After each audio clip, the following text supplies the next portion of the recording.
2024 September 24-നാണ് ദേശീയപാത അമ്പല്ലൂരിൽ അടിപ്പാത നിർമ്മാണം ആരംഭിച്ചത്. അടിപ്പാതയുടെ പില്ലറുകൾക്കായി എടുത്ത കുഴിയിൽ കളിമണ്ണ് കണ്ടെത്തിയതോടെ മണ്ണിന്റെ ബലക്കുറവ് വില്ലനായി. ഇതോടെ കുഴികൾ മൂടി അടിപ്പാത നിർമ്മാണം താൽക്കാലികമായി നിർത്തിവെച്ചു.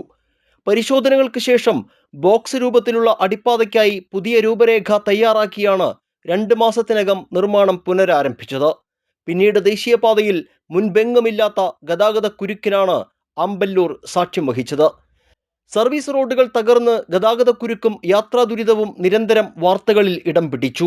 പ്രതിദിനം 1,50,000 വാഹനയാത്രക്കാരെ പരിഗണിക്കാതെയുള്ള നിർമ്മാണ പ്രവർത്തികൾക്ക് ഹൈക്കോടതിയിൽ നിന്ന് വലിയ പ്രഹരമാണ് ദേശീയപാത അതോറിറ്റിക്ക് ലഭിച്ചത്.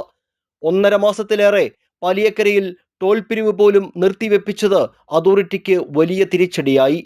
ഇതിനെ തുടർന്നാണ് സർവീസ് റോഡുകൾ ഭാഗികമായി പൂർത്തീകരിച്ച് ഗതാഗതക്കുരുക്ക് പരിഹരിച്ചതും അടിപ്പാത നിർമ്മാണത്തിന് വേഗത കൈവന്നതും.